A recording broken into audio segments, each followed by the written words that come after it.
নমস্কার। আজকের আলোচনাটা হচ্ছে ত্রিপুরা রাজ্যের মেডিকেল শিক্ষা নিয়ে, মানে এমবিবিএস, বিডিএস এইসব আর কি। হ্যাঁ, একদম। আমরা মূলত নিট ইউজি পরীক্ষার মাধ্যমে কিভাবে এখানকার সরকারি বা বেসরকারি কলেজগুলোতে ভর্তি হওয়া যায় সেই পুরো বিষয়টা মানে খুঁটিনাটি নিয়ে কথা বলবো। আমাদের লক্ষ্য হলো যারা ত্রিপুরায় ডাক্তারি পড়ার কথা ভাবছে তাদের জন্য পুরো প্রক্রিয়াটা, মানে কাউন্সেলিং বা অন্যান্য বিষয়গুলো একটু সহজ করে তুলে ধরা। ঠিক, আজকের আলোচনায় থাকবে ত্রিপুরার মেডিকেল কলেজগুলো কি আছে, আসন সংখ্যা কেমন, সরকারি বেসরকারি দুটোই, নিট ভিত্তিক ভর্তি প্রক্রিয়া, রাজ্যের কোটা বা রিজার্ভেশন পলিসি, খরচাপাতি কেমন, আর কাট অফ ট্রেন্ডস নিয়েও কথা হবে। ওই বিএমএস কোর্স নিয়েও তো একটা কথা বলা ছিল, তাই না? হ্যাঁ, বিএমএস বা আয়ুর্বেদের বিষয়টাও আমরা দেখব, কারণ এটা নিয়েও অনেকের জিজ্ঞাসা থাকে। আচ্ছা, তাহলে শুরু করা যাক এমবিবিএস দিয়ে। ত্রিপুরায় সরকারি দিকে কি অপশন আছে? সরকারি ক্ষেত্রে মেইন অপশন তো হলো অগরতলা গভর্নমেন্ট মেডিকেল কলেজ মানে এজিএমসি। ওখানে মোটামুটি ১২৫টার মতো সিট আছে। ১২৫টা, আচ্ছা। এর মধ্যে রাজ্যের জন্য কটা থাকে? এর মধ্যে রাজ্য কোটার জন্য থাকে প্রায় ৯৬টা মতো, আর বাকি ১৯টা অল ইন্ডিয়া কোটা বা এআইকিউ এর জন্য। ও, আর বাইরেও তো ত্রিপুরার জন্য সিট থাকে, মানে রিমসে। হ্যাঁ, ঠিক ধরেছেন। ইম্ফলের রিমস মানে রিজিনাল ইনস্টিটিউট অফ মেডিকেল সায়েন্সে ত্রিপুরার ছাত্রছাত্রীদের জন্য ১৩টা এমবিবিএস সিট রিজার্ভড আছে। বেশ, এটা গেল সরকারি দিকটা। আর বেসরকারি দিকে প্রাইভেট কলেজ কি আছে? বেসরকারি দিকে আছে ত্রিপুরা মেডিকেল কলেজ মানে টিএমসি আর ডক্টর BRM টিচিং হসপিটাল। ওখানে ১০০টা সিট। ১০০টা। এর ডিভিশনটা কিরকম? State quota, management quota? হ্যাঁ, ওই ১০০টার মধ্যে ৮০টা হচ্ছে স্টেট কোটা আর ২০টা ম্যানেজমেন্ট বা অন্যান্য কোটার জন্য, মানে বাইরের স্টুডেন্টরাও আসতে পারে। আর নতুন যে কলেজটার কথা বলছিলেন, শান্তিনিকেতন। হ্যাঁ, ত্রিপুরার শান্তিনিকেতন মেডিকেল কলেজ বা TSMC। এটা তুলনামূলকভাবে নতুন। এখানে সিট সংখ্যা বেশ বেশি, ১৫০টা। ১৫০? বাহ! এর ব্রেকআপটা? এটার ভাগটা একটু অন্যরকম। ১০টা সিট আছে সরকারি ফি কোটায়, মানে কম খরচে। ৬৫টা আছে প্রাইভেট ফি কোটায়, আর বাকি ৭৫টা হচ্ছে এআইকিউ মানে অল ইন্ডিয়া কোটা। আচ্ছা, এই যে বললেন বাইরের স্টুডেন্টরাও আসতে পারে, তার মানে ত্রিপুরা একটা ওপেন স্টেট। এই ব্যাপারটা একটু বুঝিয়ে বলবেন? একদম। ত্রিপুরা এমবিবিএস ভর্তির ক্ষেত্রে একটা ওপেন স্টেট। এর মানে হল অন্য রাজ্যের ছাত্রছাত্রীরাও এখানকার বেসরকারি কলেজগুলোর ম্যানেজমেন্ট কোটা বা এআইকিউ কোটার সিটে আবেদন করতে পারে। যেমন ওই টিএমসির ২০টা সিট বা টিএসএমসির ৭৫টা এআইকিউ সিট। ঠিক তাই। এই সিটগুলো ভারতের যে কোনো রাজ্যের যোগ্য প্রার্থীর জন্য খোলা। এটা রাজ্যের বাইরের পড়ুয়াদের জন্য একটা বড় সুযোগ। বুঝলাম। এবার একটু বিডিএস বা ডেন্টাল এর দিকে আসি। সেখানে কি অবস্থা? ডেন্টালের জন্য আগরতলায় সরকারি ডেন্টাল কলেজ আছে। আগরতলা গভর্নমেন্ট ডেন্টাল কলেজ, ওখানে রাজ্য কোটার জন্য ৪২টা সিট। আর বাইরে?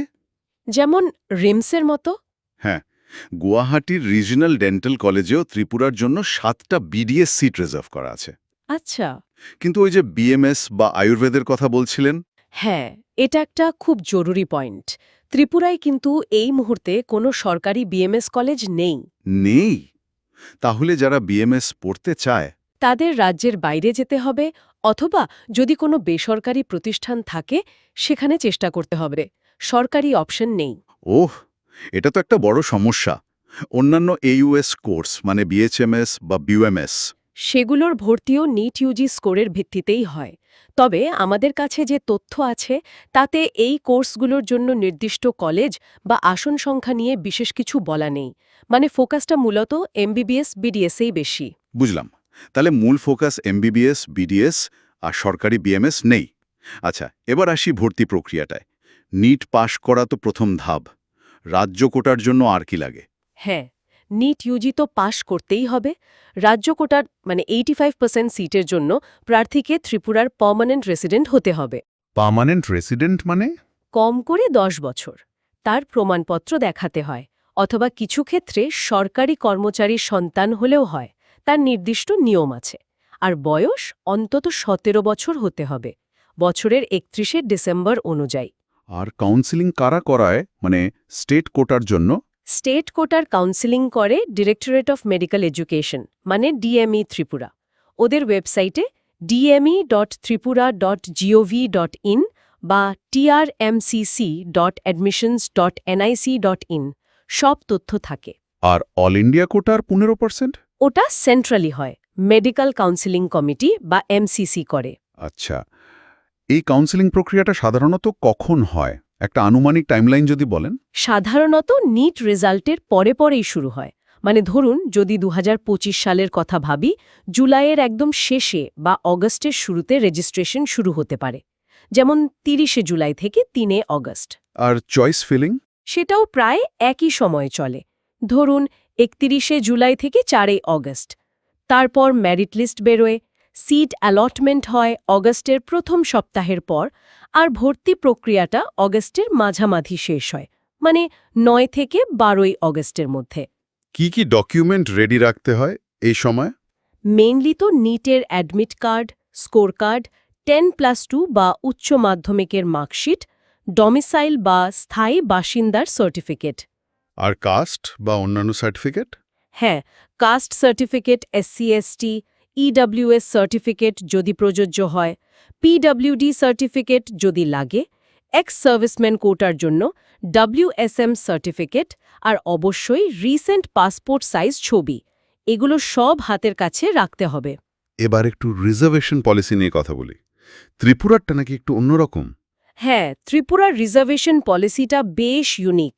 এখানে SC কোটা মোটামুটি 15 থেকে 17%, কিন্তু ST মানে তপশিলি উপজাতির কোটা অনেক বেশি, প্রায় 30 থেকে 31%। 30-31%? এটা তো অনেক বেশি। হ্যাঁ, রাজ্যের জনসংখ্যার প্রতিফলন এটা।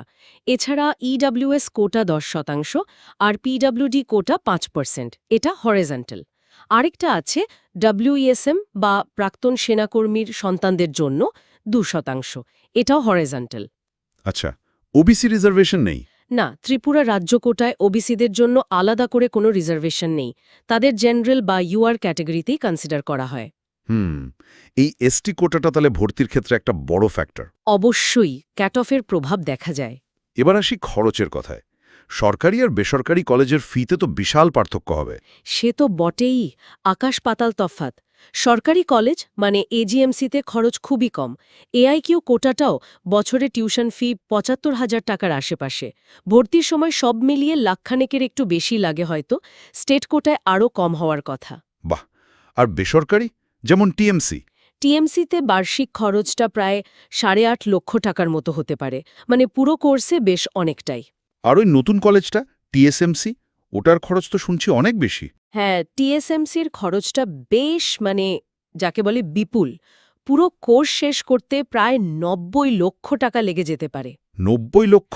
হ্যাঁ, শুধু ভর্তির সময় প্রায় 20-21 লক্ষ টাকা লাগতে পারে, বিভিন্ন ফি মিলিয়ে, অ্যাডমিশন, টিউশন, স্পোর্টস, কালচারাল সব। তার ওপর হোস্টেল ফি আলাদা, বছরে প্রায় 1.5-2 লক্ষ টাকা। অনেক সময় ব্যাংক গ্যারেন্টিও চায় ওরা। বাবা, মানে সাধারণ মধ্যবিত্ত পরিবারের জন্য তো খুবই কঠিন। অবশ্যই এটা একটা বড় চ্যালেঞ্জ। আচ্ছা, এত সব কিছুর পর শেষমেশ কট অফ কেমন থাকে? মানে নিট স্কোর কতটা লাগে? 2024-এর কোয়ালিফাইং স্কোর তো আমরা জানি, কিন্তু ত্রিপুরা স্টেট কোটায় কীরকম আশা করা যায়? দেখুন, প্রতি বছর এটা পাল্টায়, প্রশ্নের ওপর নির্ভর করে। তবে আগের বছরের ট্রেন্ড দেখলে 2025-এর জন্য একটা আন্দাজ করা যেতে পারে যে স্টেট কোটায় জেনারেলের জন্য হয়তো 500 বা তার একটু বেশি স্কোর লাগতে পারে। 500+? আর অন্যান্য ক্যাটেগরি TWS এর জন্য হয়তো 440+, SC-দের জন্য 410+, আর ST ক্যাটেগরির জন্য প্রায় 290+ স্কোর একটা সেফ জোন হতে পারে। তবে এগুলো কিন্তু সম্ভাব্য সর্বোচ্চ কাট অফ। এর চেয়ে কম স্কোরেও সুযোগ মিলতে পারে, বিশেষ করে পরের রাউন্ডগুলোতে। কাউন্সেলিংটা খুব স্ট্র্যাটেজিক্যালি করতে হয়। ঠিক।